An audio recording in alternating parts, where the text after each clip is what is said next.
good afternoon, everyone. I'd like to start by acknowledging the traditional custodians of the land where we are today, the people of the Kulin Nation, and paying my respects to their elders past, present and emerging. And I'd also like to give that respect to any other Aboriginal or Torres Strait Islanders who are with us in the forum today. I'm John Thwaites, and I'm very pleased to be chairing this session on sustainable partnerships as part of the 2021 UN and Australia Sustainable Partnerships Forum. Can I encourage delegates to enter the chat, which is on the side of your screen? And if you have any research that you want to refer to, please provide a link to that there.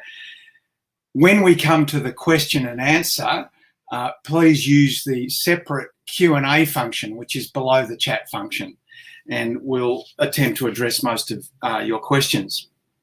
If you do need to contact the events team at any stage, you can navigate in your inbox to the top of your screen and search for event support.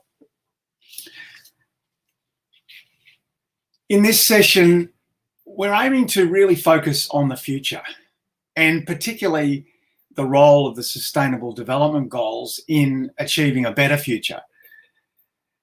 We'll get perspectives from government, from business, and from science.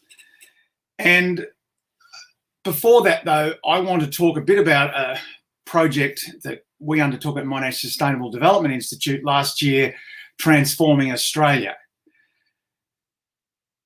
We've heard already today that the Sustainable Development Goals are going to be very important as we seek to recover from the COVID pandemic and get a better world over the next decade. I was really struck by the comment this morning by Kylie Porter from the Global Compact Network when she said that we have to move away from the mantra that she'll be right. We need action now. And I think that's absolutely true, because unfortunately we're not on track to achieve the Sustainable Development Goals, and business as usual is not going to achieve the goals. That's particularly so, I think, as we recover from the COVID-19 pandemic, which has had a negative impact on so many of the goals. If we are going to achieve the goals, we're going to have to start by understanding, where are we today? How well progressed are we today? Second, we're going to have to set targets to aim for 2030. And third, we're going to need to develop plans and policies to achieve those targets. Last year, Monash Sustainable Development Institute developed a report, the Transforming Australia 2020 Update, which aims to assist in that process. That is, identifying where we are today and setting targets for 2030. And we, through that report, we assessed Australia's performance across 56 indicators covering all 17 goals. Now, at the headline, we only were achieving and on track for 12 of those targets and indicators, which shows that we've got a long way to go. But more importantly today, I want to really focus our attention on targets and target setting. Because unless we, as a country, set targets, we're not going to have the support or the effort from government or business or the community to achieve the goals. And I was also interested that in the session this morning on cities that Kathy Oak and Alexei Trundle led, they emphasised the role of local targets in city efforts to achieve the SDGs. And targets were really important, not just for driving action, but also for engaging with the community. Because setting targets is interesting, and it does engage, and it helps you really crystallise what's important. So For Australia, we've got a challenge with targets because the national government has not set targets and for the SDGs, and that was pointed out by the Senate inquiry. And the official SDG framework agreed at the United Nations only sets quantitative targets for about a third of the 169 targets.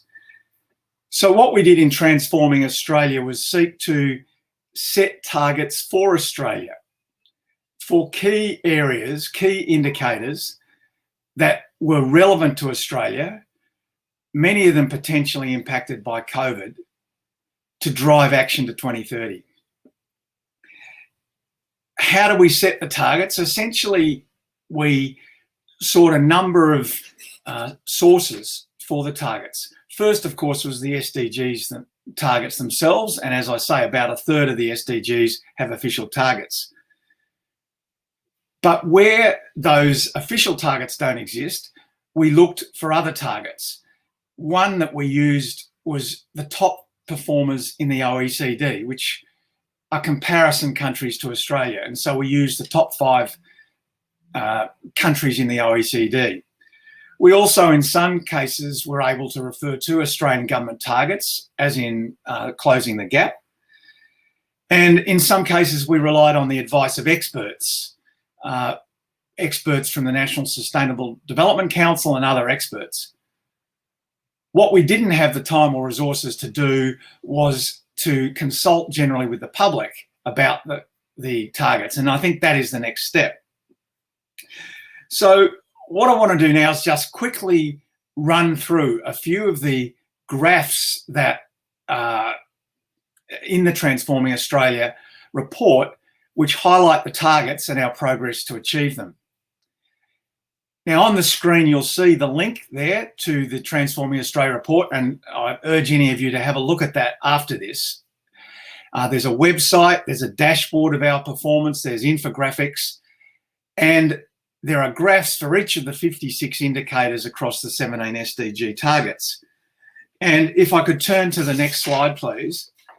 This is an indication of the first graph, which is poverty, the proportion of the population below the national poverty line. Now, the target down there you'll see is 6.4%, whereas the current poverty level is 13%, which has barely changed since 2000. And that target is actually based on the official UN target to halve poverty by 2030. Next slide, please. Now, related to poverty, of course, is inequality. And what the Transforming Australia report demonstrates is that since the year 2004, we've become more unequal in our wealth. And the share of net worth that's held by the bottom 40% has declined 30% since 2004. And for the target there, we have set the performance of the top 5 in the OECD, which would be around 8% of total net worth held by the bottom 40%, which is still, a pretty low amount, but we're going backwards. Next slide, please. I think what's interesting about the gender pay gap is, really how little it's shifted since the year 2000. We're almost in exactly the same position today as we were in the year 2000. And that is a gender pay gap of between 13 and 14%. The target that we set was to have less than 5% gender pay gap by 2030. And there could be debate about that, but that at least is a reasonable target, but it shows how far we've got to go. Next slide, please. Our real net national income, our economy, has shown actually very strong growth since 2000, although it's been pretty flat since 2012. The target that we set there was to increase our net income every year by 1%. Once again, you can have a debate about that, but that seemed to be a reasonable, real target. And as you can see, to date, we've been bettering that target, although things have certainly slowed since 2012. But there are some real challenges on the horizon. And if we could look at the next slide, it demonstrates that if we're going to have a successful economic future, we're going to need to invest in research and development. And what the report shows is that we're actually going backwards in this. Now the amount that we're investing, investing in research and development is way below the target, which we set at 2.4%. We're now down around 1.7%. And that 2.4% is the average of the OECD countries, not just the best OECD countries, that's all OECD countries. So you can see how far behind we are there. Next slide, please. We're doing very well on life expectancy and we're on track to meet the target. But the lower line, blue line there, is Indigenous life expectancy, which you can see is still well below the average life expectancy. And by 2030, we want to close that gap. Next slide, please.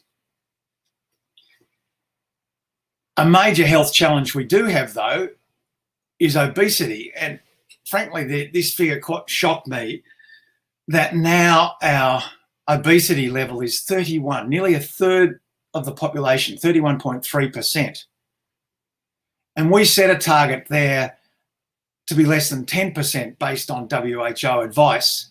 Now that might be very ambitious, but it's certainly worthy of a major conversation about obesity in Australia. Next slide, please.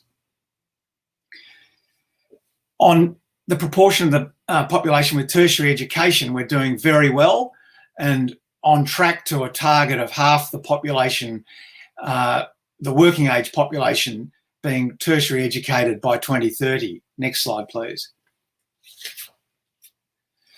But we still have an inequality problem, and this shows that low-income students are performing much worse in maths at age 15 compared to high-income students, just performing around 71% of the level of high-income students, and that's going backwards.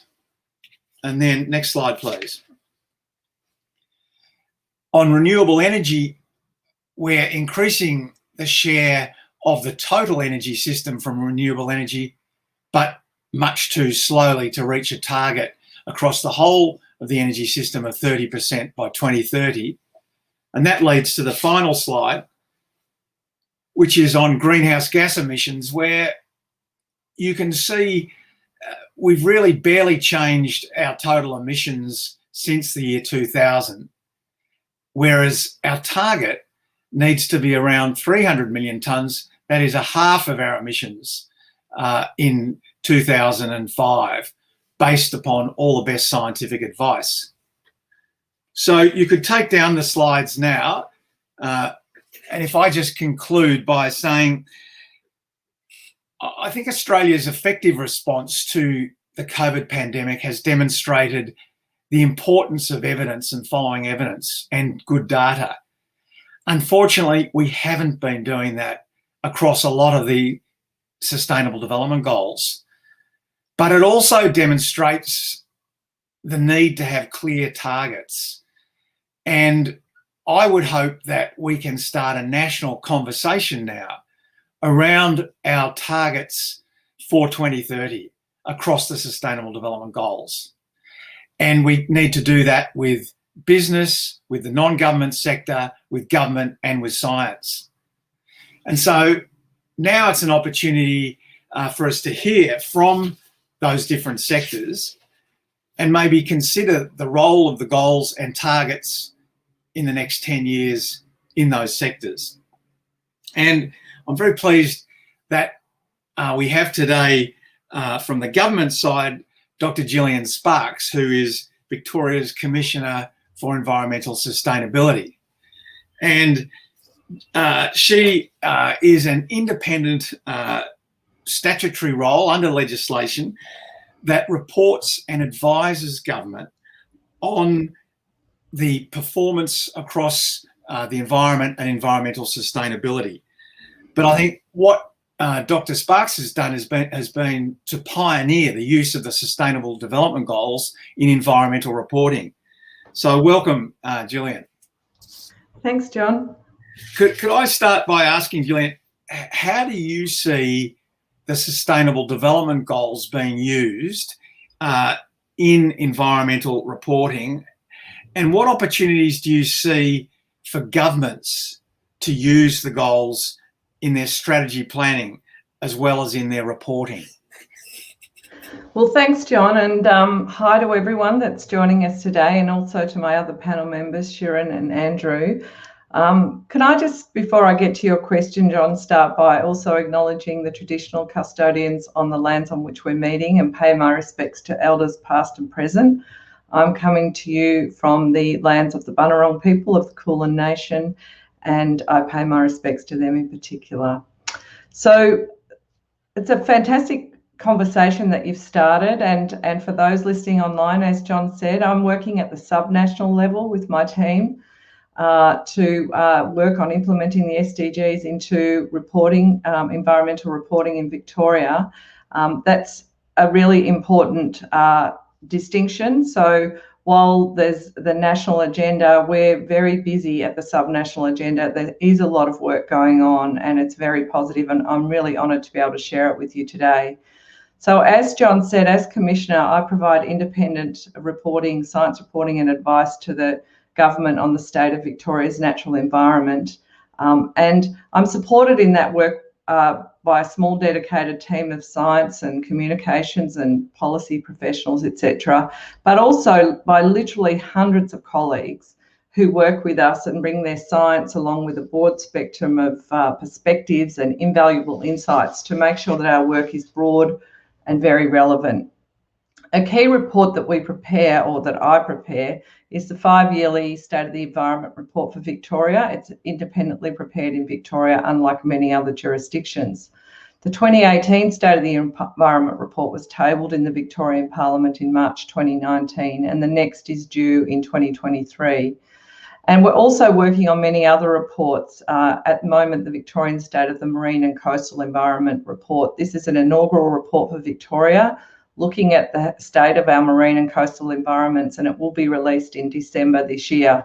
There's other specific reports that we work on, state of the Yarra River and its parklands. We've got a new report, the state of the Great Ocean Roads, coasts and parks, and of course the Victorian state of the forests. All of these reports we're working on being prepared over the next 3 years, and many will be tabled in Parliament. So I'll speak a little bit more about the importance of these specific ecosystem reports in a moment when I talk more specifically about our work on localisations of the SDGs. But a key objective of the Commissioners Act that John mentioned is to encourage decision-making that facilitates ecologically sustainable development. And before 2016, before the SDGs, the frameworks that we had were more limited. The SDGs provide us with an enormous opportunity to bring together a whole of systems view that we have embraced in our reporting program now. It's very a very unique and in many ways powerful opportunity that arises in Victoria through the Commissioners Act, because we prepare our reports. Most are tabled in the Victorian Parliament and require response by government. So in that way, we have the ability to make recommendations to government based on an SDGs framework and the needs there, and then are required to have a response. So the 2018 State of the Environment report included 20 recommendations to government around, as you can imagine, a lot of issues, many key critical issues such as biodiversity decline, climate change impacts, waste and resource recovery, and the importance of transitioning to a circular economy, adapting to enhanced technology and data sources, and I noticed some questions in the chat coming up there, as well as applying international frameworks such as the United Nations Sustainable Development Goals to better interpret and understand our science and socioeconomic interlinkages. And I'm pleased to report that 19 of the 20 recommendations from the 2018 State of the Environment report were accepted in full, part or in principle by the Victorian Government, which gives us great hope that our frameworks and the work that we're doing to better describe the system, define the system and make recommendations that progress the SDG agenda are on track. The Minister for Energy, Environment and Climate Change in Victoria, the Honourable Lily D'Ambrosio, said in the government's formal response to the 2018 Victorian State of the Environment report that the Victorian Government supports the objectives of the SDG. And as the Minister, she has now asked myself as Commissioner, as well as her department, to continue to deepen our engagement with the SDGs. So we're very focused on that. And we've now confirmed our approach as my office, in my role as Commissioner, for the 2023 State of the Environment reporting cycle, which, as I mentioned, isn't just about one report. There's a whole suite of work that gets done that sits below this. It's really the reports are the tip of the iceberg, if you like. Our approach to how we'll do that and implement the SDGs, for those that are interested to look at it, was tabled in the Victorian Parliament in June 2020. It's available on our website, and we're now delivering the first in a series of reports that will apply the SDGs as the operating framework. And this year we're focused on the localisation of indicators for reporting and to define the system from a local to a state level, and using the science and indicators developed with the participation of not just scientists, but local managers and practitioners on the ground that are going to help not only us with our reporting and look at performance, but we will move along into adaptive management so that we're actually deliberately developing interventions with the influence of those practitioners that are driving us forward on the SDGs. As I said, you can look at our approach into this. It applies the SDGs in the Science for Sustainable Development framework, incorporates social science perspectives, a really important aspect that the SDGs have helped us to bring into our reporting, still emphasising the role of science, data and community in decision making, and we'll frame the recommendations that we'll make to the Victorian Government in all of our reports. So that's really the first part of the question. The second part is really about the further opportunities and the importance of moving beyond frameworks and reporting and policy to the nitty-gritty of operationalising the SDGs at the local level. And that really gets to your question, John, around influencing policy and strategy and planning, where the rubber hits the road, if you like. So in applying the SDGs to influence the system, we've also learned that localisation and partnerships are key, as was observed by Dr. Claire Brolin in this morning's session, where Claire said that the SDGs must be localised with support from multi-stakeholder partners. I could not agree with Claire more on that. That is definitely what we're doing and what we have found really works, because I was in a parliamentary inquiry yesterday and asked by one of the panel members around local government interest in the Sustainable Development Goals, and my response was that I actually haven't met any government partner that, or frankly non-government partner, that is interested in progressing the Sustainable Development Goals. The issue is how do we do it and what are the methods that can help us, and that's really where we come into at this subnational level, starting to really work with people to help develop methods that are progressing work at the local level for their communities. So I'd like to share 5 headline aspects, if you like, to our approach and the way we work with our many and diverse stakeholders to localise the SDGs. Stakeholders from scientists to land managers, policymakers to community representatives. So the 5 areas that we would focus on for our localisation work could be summarised, I feel, as 1 being co-design and collaboration, and I'll talk more about each in a moment. Data efficacy and filling knowledge gaps, moving beyond traditional methods for monitoring, really important to embrace Earth observation and spatial techniques. Coherence and alignment of work, so policy and strategy and action needs to be aligned. We need to work bottom up and top down so we have a systems view and we move the system forward. And of course, as always with our work, taking a pragmatic approach. So in our co-design and collaboration, we live and breathe that in the work that we do with our science. We do not do it in a back room in isolation. All of our work continues to focus on the way we work with others to get movement across the silos and break down silos. Stakeholder engagement is deliberate and consciously resourced in the delivery of our work. We engage across the board, as I said, from scientists to practitioners and policymakers to make sure that our work is highly relevant, and at the end of the day, our recommendations to government are really on point. Data efficacy and filling knowledge gaps. One of the things that I've seen as a barrier to the SDGs is the conversations around just the need for so much data. So making sure, I think this is where localisation is really important, because localisation of indicators and associated monitoring is a real opportunity. People will gather data for indicators or to measure things that matter to them. So bringing a focus to better target the monitoring programs so that we're filling critical knowledge gaps and taking a critical few versus important many approach to data and filling knowledge gaps, both at the state level and to support our local practitioners, is really important. Moving beyond traditional monitoring methods is fundamental. I've been championing Earth observation and spatial data as an unprecedented opportunity to gain new information about people, the built environment and the natural environment for a long time. I think it's one of our key levers for climate adaptation and response.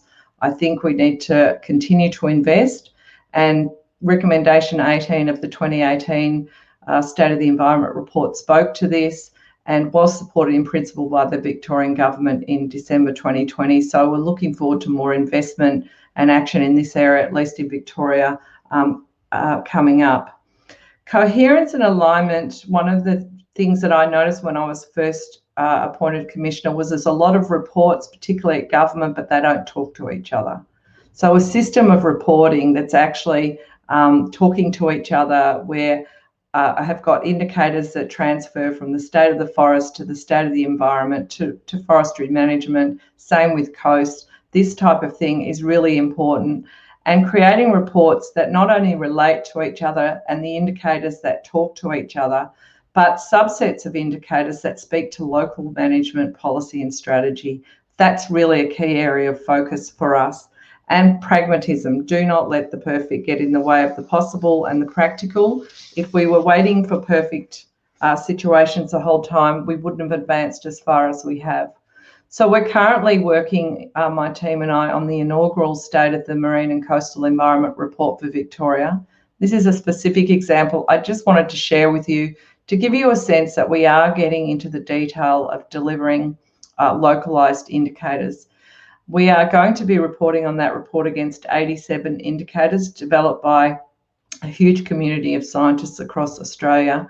But those indicators will be aligned with SDG targets, but there's a subset of which we know will be important for local management authorities. So the challenge in our work is to partner with those local land and coastal managers to decide what is the subset of uniform indicators that, when aligned with the SDG targets, are important priority measures for coastal management and will make a difference and progress its SDG implementation. The whole system, in theory, should be talking to each other, bottom up and top down, and in that way, we're moving the agenda forward through our work. Great, thanks very much, Gillian. That was really insightful. We've now got Andrew Gray from Australian Super, and Andrew is the Director of ESG and Stewardship. I think, Andrew, you joined Australian Super nearly a decade, or about a decade ago, and since that time you've been responsible for leading the I think it's Australia's largest super fund in its ESG approach, and been a pioneer on the use of the Sustainable Development Goals. So why do super funds like Australian Super utilise the SDGs? And could you perhaps look into the future and see how investors like super funds and major businesses are likely to increasingly use the goals over the next decade? Yeah, sure. Thanks, John. And it's great to be here. Really happy to talk to everybody about this topic. And just to, by way of John's comment there, so I actually manage what we call the ESG and Stewardship Program at Australian Super. So what I can provide here is some perspectives as an investor looking at ESG issues and how the SDGs relate to that, but also what I see across my investor network, so other super funds that I deal with, and also what I'm seeing at the companies in which we're an investor. But I guess to sort of succinctly sort of answer the question as to why investors are interested in the SDGs, it's because we see them as a great framework or even a great business plan for a long-term sustainable economy. And a long-term sustainable economy is essential to a superannuation fund if we are to deliver the best investment returns for our members. So essentially, we like the SDGs as a framework for economic sustainability and therefore a framework to deliver maximum investment returns for our members. And John, in his comments and some of the sessions earlier today, have talked about the risk of not achieving the SDGs. And so I don't think it's too much of a stretch to say that the risk of not achieving the SDGs could in fact be an investment risk if we think, which we do, that the SDGs are an important framework to deliver a sustainable long-term economy. So that's why we're interested in the SDGs from an investment process perspective. But there's probably a second reason why I think investors are getting more interested in the SDGs. And that's because there's an increasing demand from superannuation fund members and also a broader range of stakeholders asking that superannuation funds measure and report and display the impact that they're having via their investment program. So this is the impact they're having outside of just generating investment returns. And why this is important is most investors, including Australian Super, aren't aiming to be an impact investor per se, but we are seeing this demand as we're all getting bigger from members and stakeholders to report and measure the impact that we are having via our investment program. So the outcomes that we're having via seeking the best returns for members in our investment program. And I think a lot of investors, including Australian Super, are actually viewing the SDGs as a great framework to be measuring and reporting such impact. What I thought I'd do next is just kind of briefly talk through an example in practice of a development as to how investors are using the SDGs. And in particular, I'm referring to what's called the Sustainable Development Investments Asset Owner Platform. And so I'd encourage each of you to sort of Google that, just Google SDI AOP and you'll be taken to that website. And what this initiative is doing is it's trying to develop a global standard for investing in the SDGs. So it's basically a platform that's being developed that will help investors invest in the SDGs.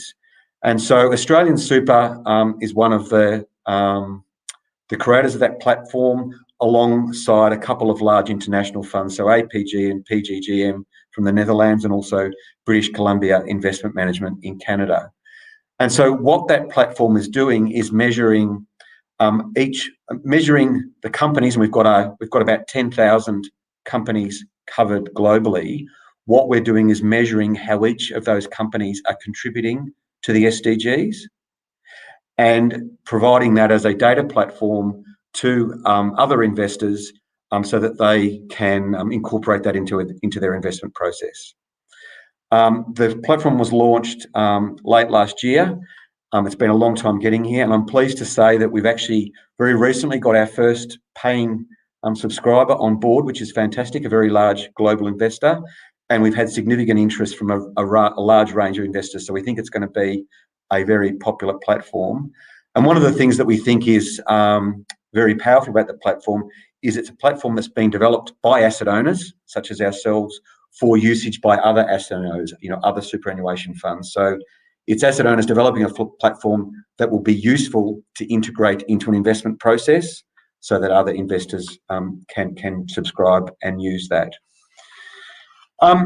A couple of sort of final points before I finish off. I think it's really important to note that, a lot of you would have seen that large superannuation funds already have very significant ESG and stewardship programs. So these are programs that are aimed at incorporating ESG factors in the investment process, and then as owners, being an active owner, to advocate for improved ESG performance at assets so that they become better investments and deliver better value.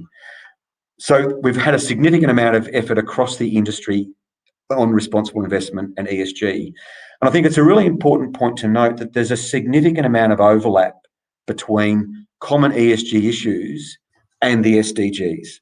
So for example, climate change is probably one of the high priority issues in most investor ESG programs, alongside, workforce issues, modern slavery issues, diversity, plastics and the circular economy. So I guess what I'm saying is investors are already very alive to the issues that are covered by the SDGs. And what I think is interesting, we're sort of kind of seeing a convergence where investors are already looking at some of these issues and are now seeing the SDGs as a useful framework to report on their impact, or via the SDI AOP platform to incorporate these issues further in their investment processes. So my expectation is that kind of convergence is likely to continue, and I think will be a very positive thing for future take-up by investors of the SDGs. So I might leave it there. My sort of final comment really is what I'm seeing across the space. To be honest, I think it was quite a slow take-up in terms of the SDGs at a lot of investment programs, but I'm sort of seeing momentum building, and I'm seeing that sort of convergence happening between established ESG programs and SDGs. So I think we're seeing momentum building. And as I say, with the SDI AOP platform, we've certainly had a lot of interest from other investors. Great, thanks. So I might leave it there, John. That's great, Andrew. If I could just clarify, when you say you're seeing momentum building, is that in the investors alone, or do you see business also increasingly embracing the goals? Yeah, well, that's a really interesting question, John. And I guess my answer to that is the first one, i.e. investors having greater interest, is a great catalyst for the second one to happen. So we're all engaging very heavily with our investments in the companies that we're investing in and promoting the SDGs as a framework through which we might be assessing value in those companies, which is encouraging companies to take that up. So hopefully what we'll see from this is movement from just beyond superficial reporting against the SDGs into more sort of strategic integration at companies, because investors are saying to them, well, we actually think this is important to long-term value creation, and that's going to create greater interest from companies. So I think it's early days, but we are certainly seeing that, and I'm seeing investors bringing that into their engagement programs with companies. Great. Well, thanks for that perspective from investors and business, Andrew. We're now going to hear from the science perspective, and we're fortunate today to have Dr. Shirin Malakpour from Monash University, Monash Sustainable Development Institute. But Dr. Malakpour has been appointed by the United Nations as one of just 15 scientists around the world who are going to prepare the Global Sustainable Development Report. That report is prepared for the United Nations every 4 years, and the next one is due in 2023. And Shirin is the only Australian, indeed the only scientist from this region that is on the report. So congratulations, Shirin. But I'd like to ask you today, could you indicate to everyone, what will this report do? What do you see it achieving? And what sort of levers do you think might accelerate, from a scientific point of view, might accelerate action to achieve the Sustainable Development Goals? Sure. Thanks a lot, John. So first on the aim of the Global Sustainable Development Report and what it tries to do. So basically in 2016, UN member states decided that there was a need for a global report that could inform decision-making in the implementation of the SDGs. And as you said, they decided that the report had to be produced every 4 years by an independent group of scientists who would be selected from across different geographic regions and across different scientific disciplines. So the Global Sustainable Development Report, or GSDR, is distinct from and perhaps complementary to the annual SDG progress report prepared by the UN. So the annual SDG progress report is something similar to what you have done, John, with your team around Transforming Australia, which basically tracks progress globally across different goals and targets.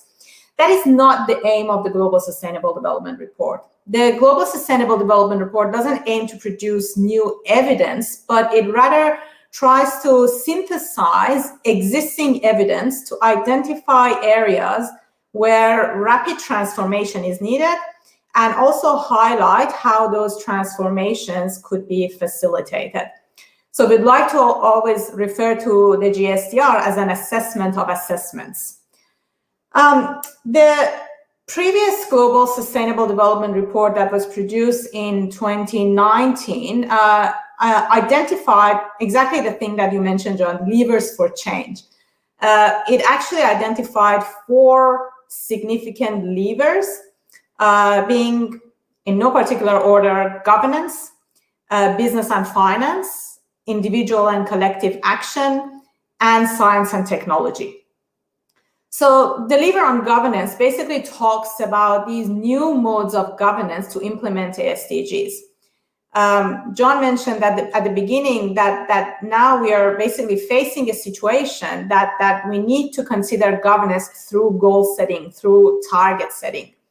And Gillian also talked about multi-level governance and the necessity for both a top-down as well as a bottom-up approach and effort to implement the SDGs. And we are aware that the goals are global, they have been accepted and ratified by member states nationally. So at the national level, governments have signed up to these goals. But realistically, we're not able to achieve these goals unless different levels of society and different societal actors from across business, governments, industry, civil society really meaningfully and practically start engaging with these goals. And when we talk about engaging, we basically mean moving beyond mapping and reporting, but using the goals to guide strategic planning and policy making, as Andrew just referred to.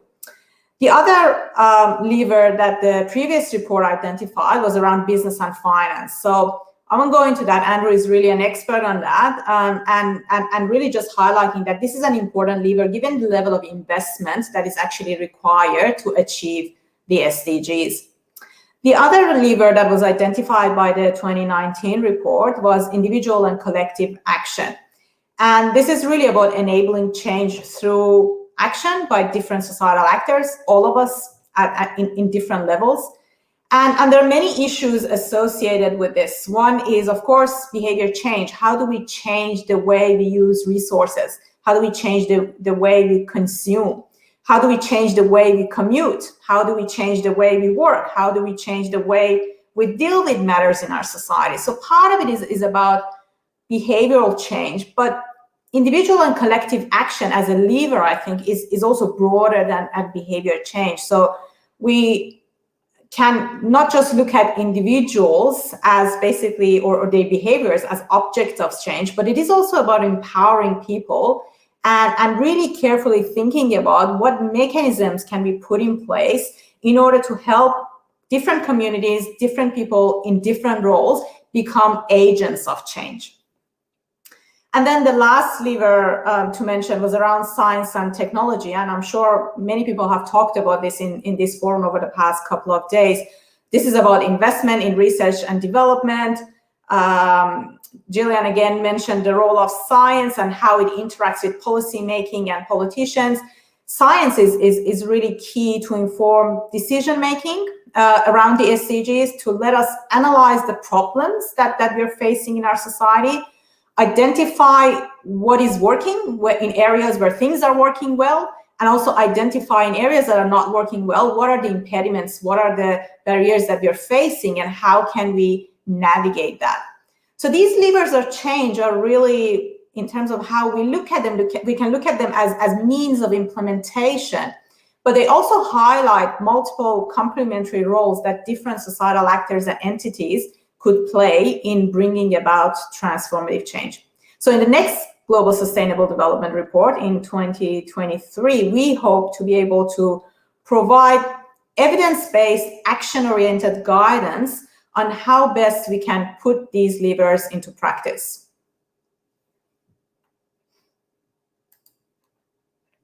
I might end here, John. Yes. Shirin, you've got an audience today of people who are obviously passionate about the Sustainable Development Goals.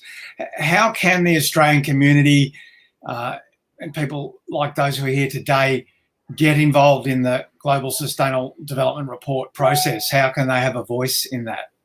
I'm really glad that question came up, John, because I personally do not see the Global Sustainable Development Report as a scientific product alone or as an academic exercise. It's not something that we scientists should go away and produce and then present to the rest of the community. I actually see it as a process, as a great opportunity for mobilizing actors in academia, in government, in the private sector, and in civil society around SDG action. So there are lots of great engagements with the SDGs that has happened in different parts of our society over the past few years. And really, I think I'm keen as a representative of Australia on this panel to really understand what those efforts are, what those success stories are, and be able to share them at the global stage. But there are also challenges and lack of engagement out there for different reasons. And I think it is very critical to understand those as well. So it's not just about success stories, but also about really understanding, diagnosing, unpacking why we're not seeing the progress we want in some areas. So this is really the first time, as you mentioned at the start when you introduced me, John, that Australia and our region has a representative in this process or a seat at the table in shaping the next Global Sustainable Development Report. And I think this is really an opportunity for us to shape and influence what goes into that report, but at the same time, to influence broader global debates and future global agendas on sustainable development that will follow from the SDGs. So we know that the SDGs have an expiry date, if you like, by 2030. And then after that, there will be other global agendas. So I think we can use this opportunity to really start laying the foundation for having a voice in shaping the next Global Sustainable Development Report. And then this should be really a whole of community exercise. And I'm keen to facilitate process of engagement around this in the next couple of years, bringing together different actors and stakeholders who are interested in this topic and really understanding their perspectives and both their success stories and the challenges that they're facing in engaging with the SDGs. Great. Well, thanks, Shirin. And we have some questions that have come in from the audience. And can I urge people who have a question to please put it in the Q&A, not in the chat. Put it in the Q&A, which is just under the chat. We've got a question from Ian Butterworth, where he's said that Dr. Sparks's 5 principles for operationalising the Sustainable Development Goals at a local level make a huge amount of sense. And they were co-design, data efficacy, new methods for observation, policy alignment, and being pragmatic. However, he says, in our rush to, quote, recover, unquote, our economies from COVID, I'm worried that governments, like the Victorian government, are largely bypassing these principles and the Sustainable Development Goals. What's one practical thing that we can do to help position the SDGs at the core of the COVID economic recovery? Gillian. Oh, that's an easy question. Thanks, Ian and John. Look, I would lean into my own principles, which are around co-design and collaboration. I think that COVID, and I'm no expert in COVID, so I just want to talk about my own experience here. What I've observed is that it has, at least arguably, reconnected or connected people even more with their local communities and their environments. So I think there's a much deeper awareness, particularly in Victoria, where we were locked down for quite a period, around the importance of our environment and our community and the value of it. So the one thing that I think that is enabling to operationalising the SDGs is really getting community to help them to understand what the SDGs are and how it can influence their life and what it means to them. It will be led in the end, I think, as Shirin said, it is related to behaviour, and it will be led, individual by individual at a community level, with governments setting the policy framework. So I think it's sort of a people thing. So I'd get the community, to help them understand, and maybe there's a role for MSDI in that, some more information, education around the practical elements of it, like what exactly does it mean? Because what we find is as soon as we start working on how you do things rather than what you need to do, it's amazing. The clouds lift, the world opens up, and everyone wants to get involved. It's wonderful. I'd sort of ask Andrew a related question too, because business is going to be very focused on the COVID recovery. The impact on the economy has obviously been huge. Jobs, many businesses are going potentially bankrupt. A lot of businesses are doing very well. So that's the focus. What's the relevance of the SDGs in the COVID recovery for investors and business, and what levers might be available to make it more likely that business will utilise the SDGs? Yeah, great question, John. So I think a lot of investors have the belief that, sustainable issues, ESG issues, those sort of issues that are covered by the SDGs are really important for long-term value creation. And I think also a lot of investors see that the COVID recovery is an opportunity to kind of hardwire some of these issues into the economic recovery and into investment processes. So I think, and it's interesting to me, I think COVID has been a really interesting display to investors that sort of a very non-traditional, non-financial issue can have such a significant economic and investment impact. But at the same time, it's been interesting to me that the momentum behind investors wanting to move on ESG issues hasn't slowed. They haven't been totally distracted by COVID. So I think this is an opportunity to hardwire this into long-term investment processes. In terms of enablers, what that then becomes is, what is the sort of tangible tools that investors can use to assess the SDGs, to assess how companies they might invest in might be exposed or contributing to the SDGs. So in a sense, that's a data problem, and that's where the SDI AOP is trying to solve that problem.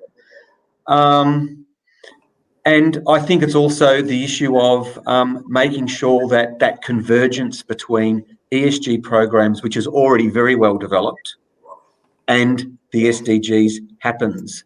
And I think one of the things that's interesting about the responsible investment space is it's a very noisy space. And there's a lot of people offering data and frameworks to help investors, integrate, sustainability issues. But I think the SDGs actually have a very unique place. They've got a very unique level of credibility and sort of global acceptance. So I think that they're a step ahead of other potential frameworks that investors could use. And I think one of the things there is to kind of leverage off that. So this is a very well-respected set of goals and a framework. And I think that sort of gives it a step ahead of other potential frameworks that investors might use. And so what I'm trying to say there is, I think investors see the SDGs as being a very credible set of goals, which I think will help that convergence with their ESG programs. Yes, I think that's a really insightful comment, because as you say, there are more and more marketed packages now for ESG than you can poke a stick at. But the SDGs are the only framework that have been agreed by all countries around the world and across political divides. I guess the other thing I was thinking as you were saying was, in terms of a lever, is risk, that you only have to look at some big companies like Rio and AMP to see how, when they took their eye off some key risk factors, very much at the heart of the SDGs, it's led to sackings of CEOs and chairs. Yeah, absolutely. And, we approach ESG as both a sort of opportunity, but also, very importantly, a risk. And as you said there, when you mention those companies, the outcome, and also just the distraction that it creates for the company, and therefore the loss of momentum and the loss of value. So these issues, and that's what I sort of said in my opening comments. We would view the risk of not achieving the SDGs as a potential investment risk. The SDGs, as I said, we see them as a business plan to a sustainable long-term economy and to having companies within that economy operating effectively to contribute to that. So non-achievement of the SDGs is an investment risk, as you've just indicated. Absolutely. We've got a question from Warwick Peel about the role of technology in solving the SDGs. And I thought I might put that to Shirin. In your role in the Global Sustainable Development Report, you're chairing a group on the levers that are going to achieve the SDGs. And one of those levers is science and technology. Without asking for the answers necessarily, but what process will you adopt to ascertain how to use science and technology to better implement the SDGs? Sure.